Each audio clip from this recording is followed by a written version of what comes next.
por un lado, identificar el lugar que ocupa un escenario socialmente diverso, eso es como uno de los valores en los que se sienta este taller, entender que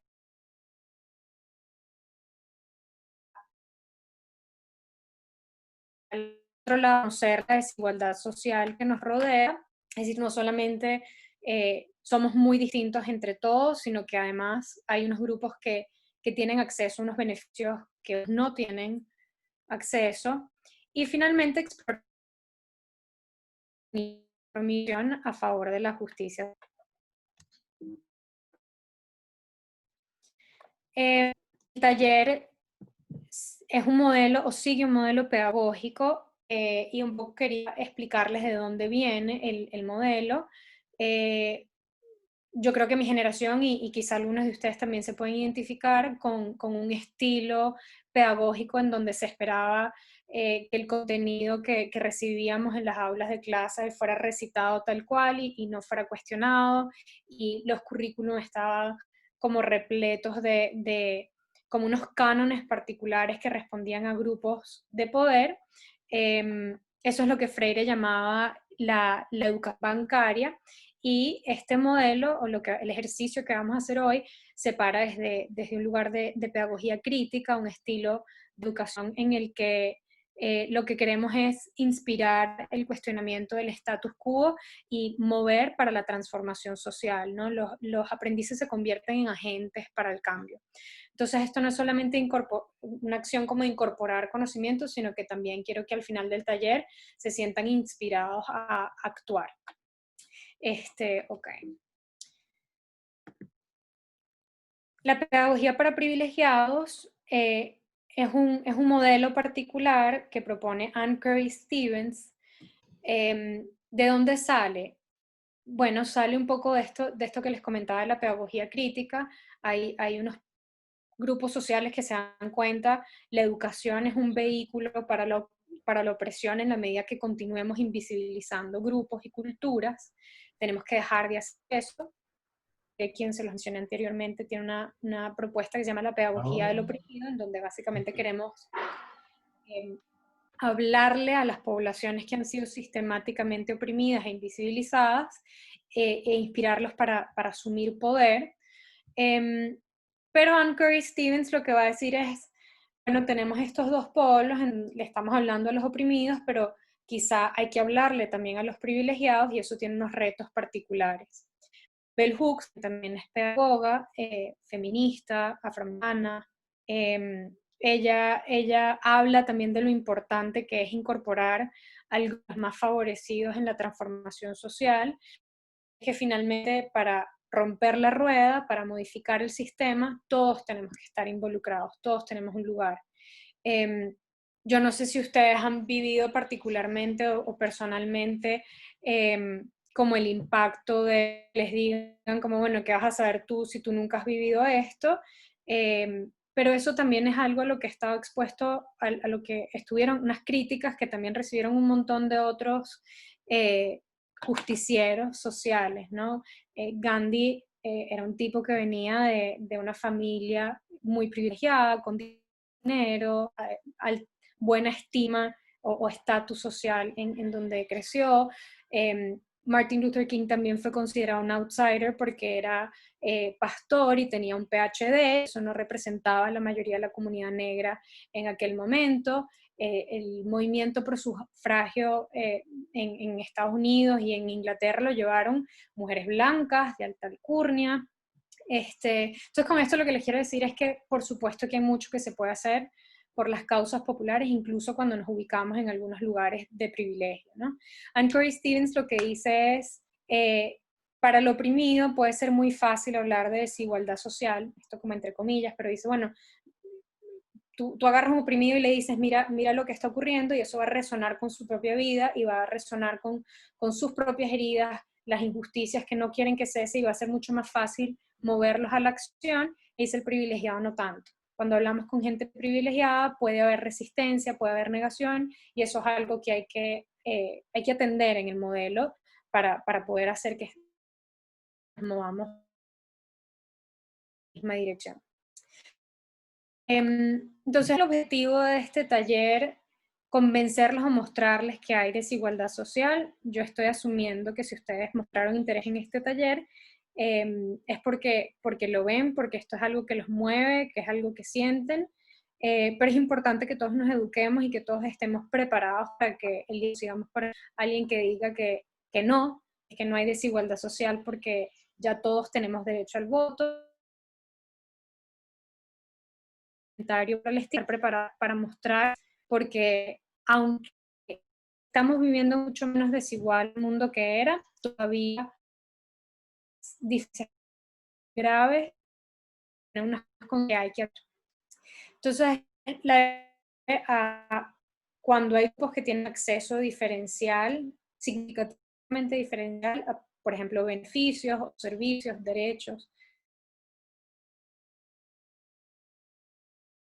la social se caracteriza por polaridades, ¿no? En donde yo tengo un lugar del espectro a las personas que están más privilegiadas, es decir, esas personas que nacieron hoy en el mundo,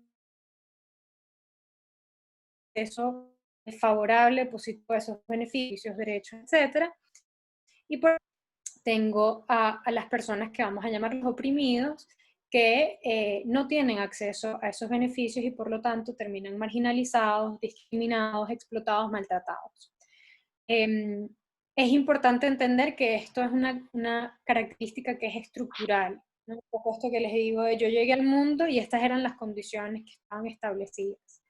Eh, eso a veces puede ser difícil como de procesar porque hemos crecido en una cultura muy a favor de la meritocracia, en donde creemos que las cosas que tenemos nos las hemos ganado, pero eso no es cierto. Lo cierto es que llegamos al mundo y ya yo tenía garantizadas algunas cosas y ese beneficio puede ser diferencial con otros grupos.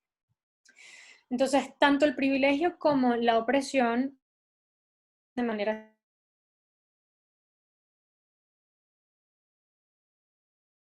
Ahorita les voy a leer las características que tiene el privilegio y la opresión. Cuando hablo de que es sistemática, es que no es solamente que yo estoy desfavorecido en un aspecto, en una dimensión de mi vida. Es que esto ocurre en múltiples áreas y en múltiples aspectos de mi vida y eso es lo que vamos a llamar que es sistemático, es global. Cuando hablamos de estructurales, esto que les comentaba hace un momento de alguna manera esto está como incrustado en cómo las cosas operan, es parte de la estructura y cuando llegamos al mundo eso funcionaba así. Hay unas políticas públicas, hay unas creencias, unas tradiciones que hemos heredado y a eso se refiere el carácter histórico que va sentando esa estructura. Entonces, lo histórico es eso, esto es algo que es generacional, ha ocurrido a través de distintos, son creencias que nos hemos repetido otra vez a lo largo de la historia, que van teniendo que unos grupos tengan más poder que otros. Entonces, cuando yo nazco en una situación de privilegio, cuando yo estoy en una situación de privilegio, ¿eso qué se traduce? Traduce que mi calidad de vida va a ser sistemáticamente mejor que la de los no privilegiados, voy a tener mayores oportunidades de empleo, voy a tener fácil acceso a salud, educación, financiamiento, recreación, oportunidades para progresar, los derechos van a parecer que están garantizados, mi ciudadanía la van a mover por el mundo y voy a tener mi dignidad más, me van a incluir en la conversación, voy a poder participar, voy a ser escuchado. Cuando yo vaya a comprar en el mercado, los productos van a responder a las necesidades específicas de mi grupo, no me va a faltar nada. Eso es un poco cómo se ve el privilegio. Del otro lado, la opresión opera de manera contraria, no hay un riesgo diferencial a agentes dañinos, como cuáles, como la negligencia, el abuso de todo tipo, maltrato, el crimen y la violencia. No solamente yo puedo ser víctima de crimen o de violencia, sino que además también hay un riesgo de terminar involucrado en la vida del crimen o que yo sea un agente de violencia, encarcelamiento porque terminé en la vida del crimen o siendo violento o también de manera injusta, injustificada me van a encarcelar, pobreza, más deprivación, más desempleo, desplazamiento del hogar, inseguridad, no solamente asociado a esto que les decía de que hay más probabilidades de que alguien cometa un crimen. Mi vida es insegura porque vivo en un rancho, en una parte de la ciudad en donde no se hicieron estudios geológicos y por lo tanto si hay un deslave puedo perder mi hogar, entonces eso lo hace inseguro.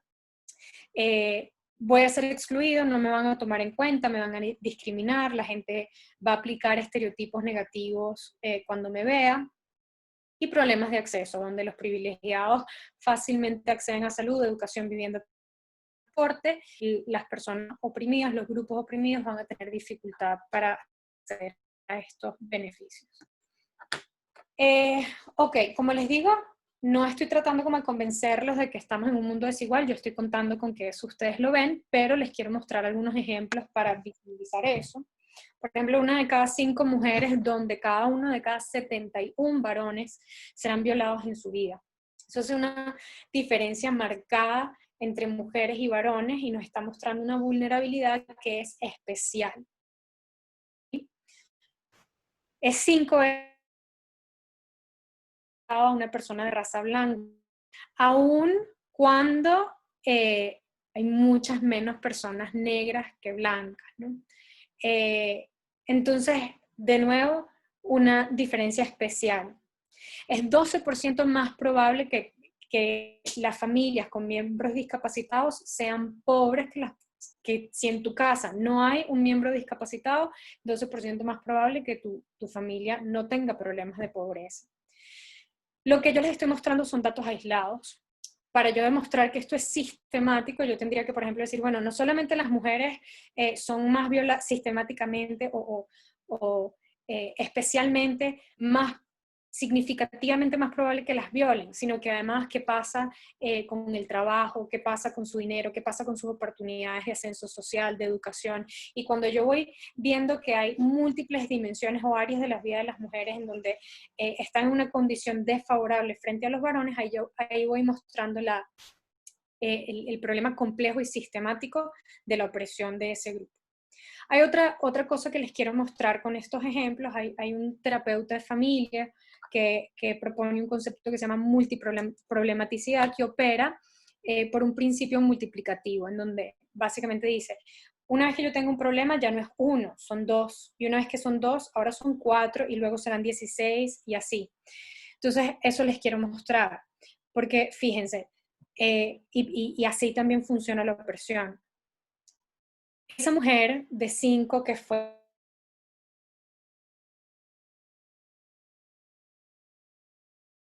su vida aplicada que la mujer que no fue violada. El hombre encarcelado va a tener muchos más problemas en su vida que el hombre negro no encarcelado.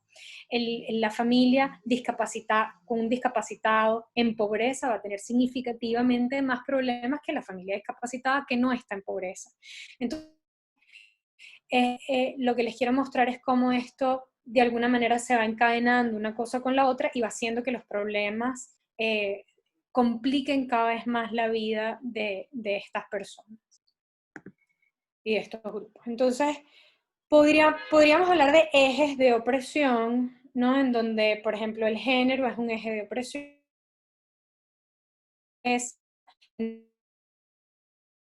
pudiéramos dicotomizar la posición privilegiada de ser la oprimida de ser mujer. Del género no solamente importa el sexo al que te suscribes, sino también la orientación sexual. Estos son algunos de los ejes de opresión que están como en boga y que son considerados importantes hoy en día, pero seguramente ustedes pueden pensar en algunos otros. Y lo que les quiero mostrar es que en la medida que yo tengo más condiciones de privilegio, eso va a mejorar multiplicativamente mi condición de vida. Y por el contrario, la opresión va a ser más peligrosa en la medida que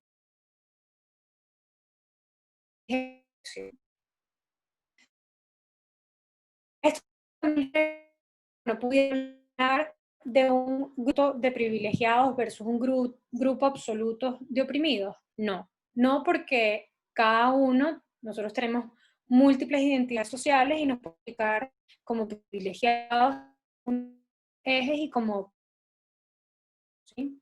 Eh, Aquí le hago el concepto de intersexualidad de esta autora feminista negra, americana también.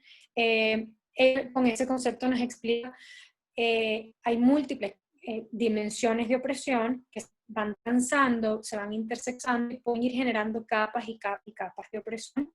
O por el contrario, en la medida que yo puedo estar oprimido en algún sentido, pero privilegiado en otro, eso también me protege y va generando como una balanza en los riesgos a los que puedo estar expuestos en la vida.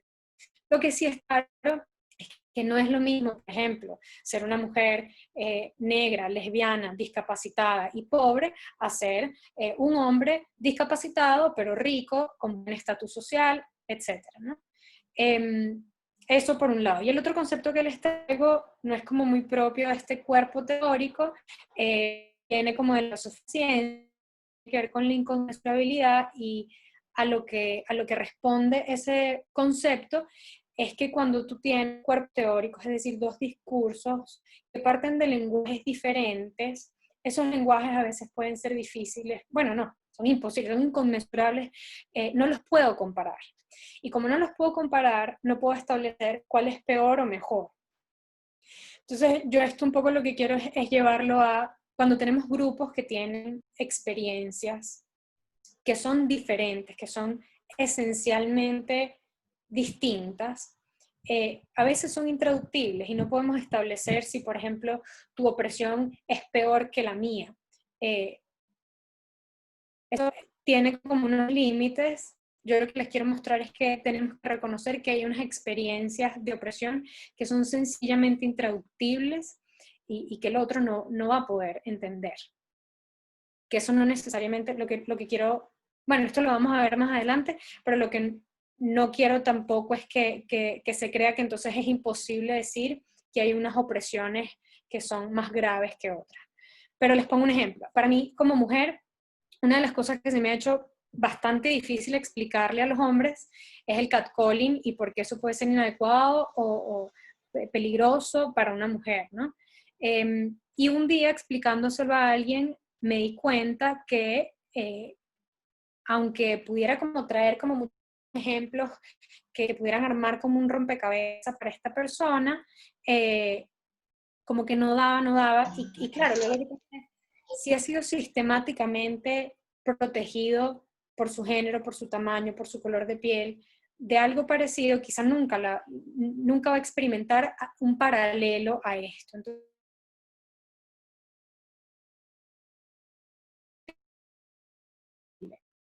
lo que quiero decir es experiencias que quizás nunca vamos a vivir en piel propia, que nunca vamos a poder comparar con la experiencia del otro, pero eso tampoco nos hace incapaces de empatizar, de entender y de aliarnos con la causa del otro.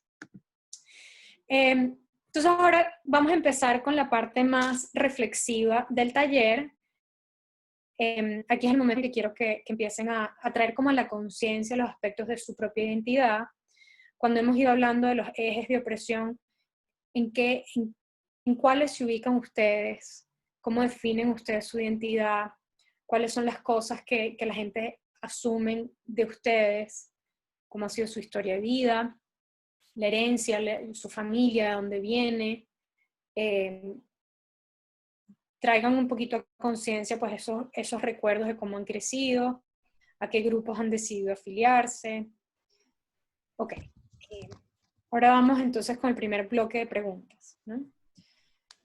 ¿Cuáles son algunas fuentes de discriminación u opresión que identifican en sus vidas?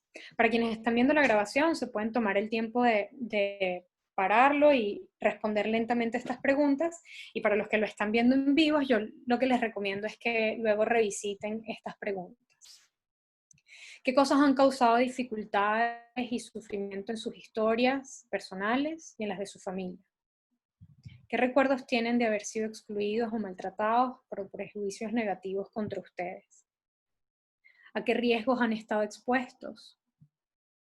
¿De qué cosas se han tenido? ¿Qué cosas les han advertido? ¿Cuáles son las oportunidades que les han sido negadas, las puertas que les han cerrado? ¿A qué cosas no han tenido? preguntas que nos permiten explorar nuestras identidades como oprimidos, como personas que han sufrido. Algunos de ustedes habrán pensado quizás en algunas fuentes de sufrimientos que no son estructurales, ni sistémicas, ni históricas, que son quizás más bien accidentales o fortuitas. Quizás eso tiene que ver precisamente con su privilegio, ¿no?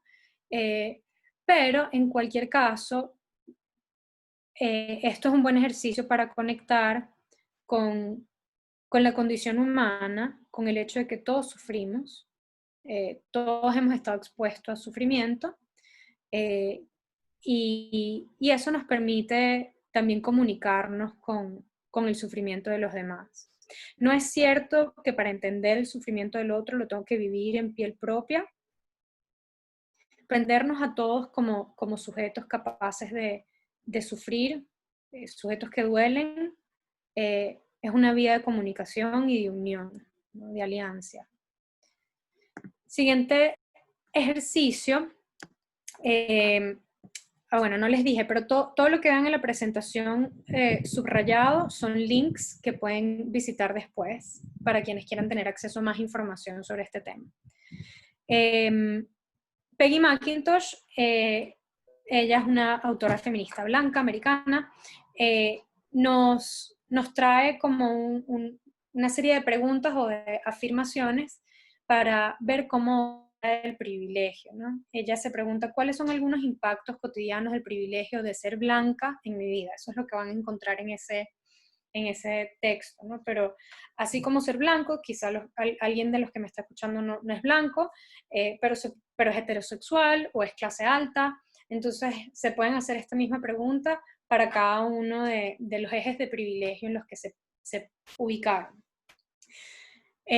¿Cómo se ve el privilegio? Entonces les leo algunas de las afirmaciones de Peggy McIntosh. Si necesitara mudarme, pudiera encontrar opciones para comprar o alquilar en cualquier zona de mi agrado. Cuando aprendo sobre la historia de la civilización de mi país, puedo conocer muchos ejemplos positivos de mi propia raza. Me puede ir muy bien en áreas distintas de la vida y eso no se considera un crédito de mi raza. No me felicita hablar o ejemplificar a toda mi raza. Fácilmente comprar libros, postales o cualquier otro material de mi raza. Necesito hablar con la gerencia o con quien sea que esté en el poder en algún lugar que visite. Puedo estar bastante segura que me encontraré con alguien de mi propia raza. Puedo salir sola a la calle sin temer que me pase nada malo y así. Estos son algunos ejemplos de cómo se ve el privilegio. Les queda la tareita, ¿no? Más allá de pensarse cómo opera el privilegio, la siguiente pregunta sería, ¿cómo me he aprovechado yo de ese privilegio a lo largo de mi vida? ¿Sí? ¿Cuáles son algunas de las cosas que tengo que no tendría? ¿Cuáles son las cosas que están a mi disposición solo por el lugar social que ocupo? ¿Qué cosas serían diferentes en mi vida si no contara con mi privilegio? ¿Está ocupando el lugar que ocupo actualmente? Y finalmente, el bloque de preguntas que considero más difícil del taller. ¿Cuántas veces he asumido que nuestra manera de hacer las cosas es la correcta, la mejor o la más inteligente? Cuando digo nuestra, es la tuya y de tu grupo. ¿A qué estética me suscribo? ¿Soy capaz de reconocer la belleza en otros cánones? ¿O no? Me parece nicho. ¿Cuántas veces he asumido que al otro le falta cultura o educación, o los he llamado ignorantes, sin preguntarme qué puedo aprender de ellos? ¿Cuántas veces he mirado de arriba abajo a una persona con un poquito de desprecio? ¿Cuántas veces me he sentido incómodo por la presencia de alguien diferente a mí? ¿Cuántas veces lo he rechazado o lo he excluido? ¿Cuántas burlas de estereotipos,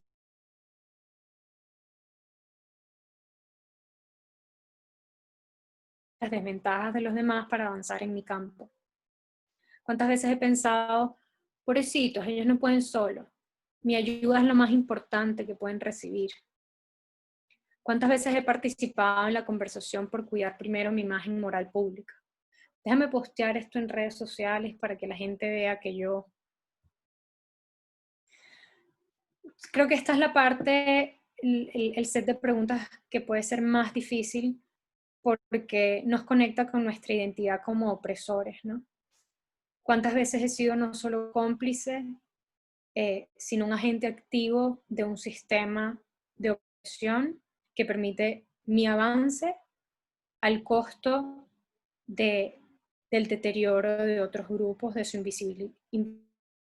invisibilización y su opresión? Todo esto que acabamos de ver, pero no basta solamente con la conciencia, busca una acción, ¿sí? Yo lamento no recordar dónde lo leí, pero creo que es muy útil pensarnos a nosotros mismos como, en vez de ahora soy un aliado o soy super woke con las causas sociales, pensarnos como racistas, sexistas o clasistas en recuperación, ¿no? Esto es un trabajo del día a día. ¿Cuáles son algunos peligros que nos pueden detener en ese ejercicio? Bueno, nuestra propia resistencia o negación, decir que así no son las cosas, o la carrera por la inocencia, que es decir, yo no he participado en esto, esto no es mi culpa, el silencio es una forma de complicidad. La culpa paralizante también, no sé si algunos de ustedes pues leyendo estas preguntas se han sentido un poquito culpables, y mi experiencia ha sido que a veces me puedo paralizar sintiéndome que no, como que no tengo nada que aportar o hacer desde el lugar del privilegio. Eso tampoco, eso obstaculiza las vías de cambio, no es útil. El asalto de la complejidad eh, tiene que ver con esta cosa, la diversidad es profundamente compleja, claro que lo es, pero a veces en la medida que voy trayendo más y más y más causas a la palestra, eso puede ahogar los esfuerzos cuando hay unas causas que son más urgentes, como por ejemplo, no sé, pudiera salir una asociación de gente con acné y demostrar que ellos han sido rechazados sistemáticamente sus avances cuando quieren hacer pareja, y la gente piensa automáticamente que no son higiénicos y no los contratan el trabajo porque ese no es el rostro que le quieren mostrar a los, qué sé yo. Pero si entonces queremos defender a las sociedades con acné tanto como el problema de la raza o el racismo, eso puede ser complicado, ¿no? Entonces el asalto a la complejidad también puede detener o obturar algunos procesos de transformación social. Y luego están las nuevas formas de opresión, que por razones de tiempo no voy a poner a explicar estas que están ya anotadas, pero en la siguiente ronda, si tienen dudas, las podemos revisar. Pero son formas mucho más sutiles, encubiertas, que también son formas de discriminación y opresión. Las avenidas de acción se las dejo, tampoco las voy a leer, pero están aquí. Estas son como generales y son cosas que podemos hacer desde nuestros espacios individuales. Están planteados para que puedan pensar qué hacer en cada una de estas opciones. Estas son algunas preguntas que también son reflexivas un poco para pensarse, bueno, ¿cómo hago cada una de estas actividades desde el lugar que yo ocupo con mi privilegio y también con mi propia opresión? Aquí les traje algunos casos que no son inventados, son tomados de la vida real, pero para que se piensen un poco cómo opera el privilegio para maximizar el sistema de opresión y cómo eso puede ser bastante problemático en nuestro día a día. Y pues quería dejar el sumario y modelo para que se conviertan en replicadores, sobre todo los de quienes entre ustedes ocupen espacios de educación, sean educadores, padres, jefes o líderes de equipo. Estos son los pasos para que propone Cory Stevens para poder dialogar y comprometer a las comunidades más privilegiadas en la conciencia y en la acción. Ya con esto, pues, estaría cerrando esta primera parte, y ya entonces abriríamos la siguiente sesión para preguntas, ¿correcto, Mako? Sí, es Vanessa. Gracias, Vanessa. Patricia. Increíble tu presentación. Vamos a pasar entonces a la siguiente sala. Les mandé el link por el chat. Vamos a esperar un par de minutos para que puedan unirse. Muchas gracias a todos los que participaron en esta parte y aquí detenemos la grabación.